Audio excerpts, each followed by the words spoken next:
Monsieur le ministre délégué, voulez-vous nous dire à quelles intentions politiques le gouvernement a obéi en créant l'Organisation commune des régions sahariennes? Le gouvernement n'a pas à proprement parler obéi à un souci politique.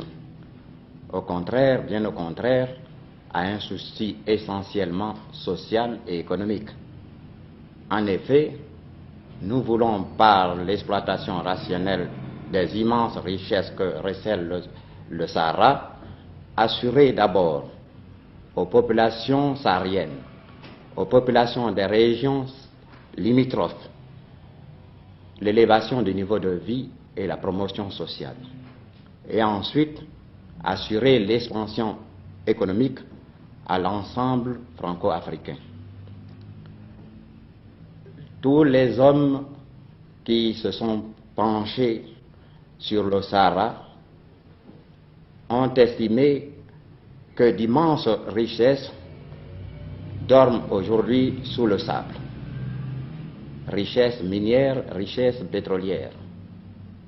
Mais les moyens techniques, financiers à mettre en œuvre pour l'exploitation rationnelle de ces richesses sont d'une importance telle qu'aucune des régions limitrophes n'est capable de les réunir seule.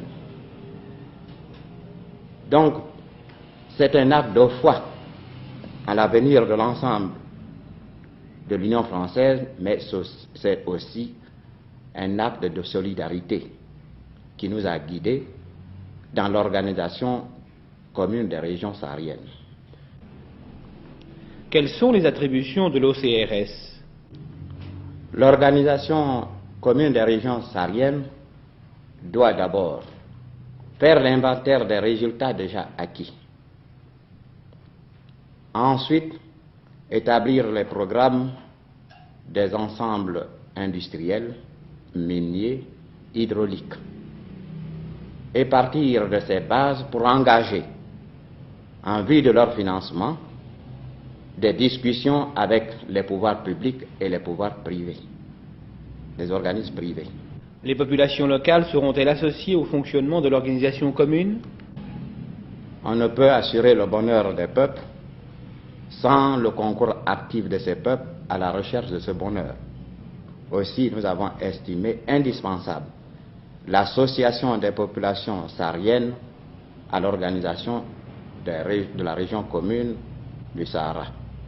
En effet, la haute commission, qui jouerait un rôle capital dans notre organisation, sera composée, comme vous le savez, par moitié de représentants des organisations métropolitaines et par moitié des représentants des régions sahariennes. C'est la haute commission qui sera chargée d'élaborer le programme d'action. Donc, non seulement les représentants des populations sahariennes seront associés à l'établissement des programmes, mais participeront de façon active à la répartition des richesses. Précisément, Monsieur le ministre, que peut-on attendre dans les prochaines années de la mise en valeur du Sahara? Nous attendons beaucoup de la mise en valeur rationnelle des régions sahariennes. Mais je voudrais vous dire, ou plutôt recommander à tous, la prudence. Le Sahara, en effet, regorge de beaucoup de richesses. Mais pour le moment, pour l'instant, ce sont des richesses mortes. Il nous faut des moyens financiers, des concours techniques, du travail.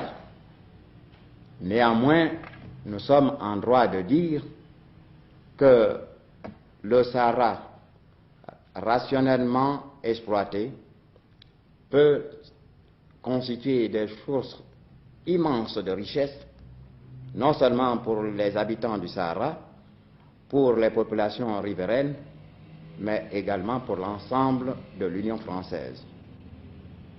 Ce qu'il faut retenir surtout, c'est la source de pétrole, la source énergétique, si capitale à l'indépendance politique de la France et partant de l'ensemble franco-africain. Nous voulons en effet, par l'exploitation des richesses pétrolières, rendre à la France et à l'ensemble de l'Union française leur indépendance vis-à-vis de l'étranger en matière énergétique. C'est un facteur très important dont il faut tenir compte quand on pense, quand on songe à la mise en valeur des régions sahariennes. Merci, Monsieur le Ministre.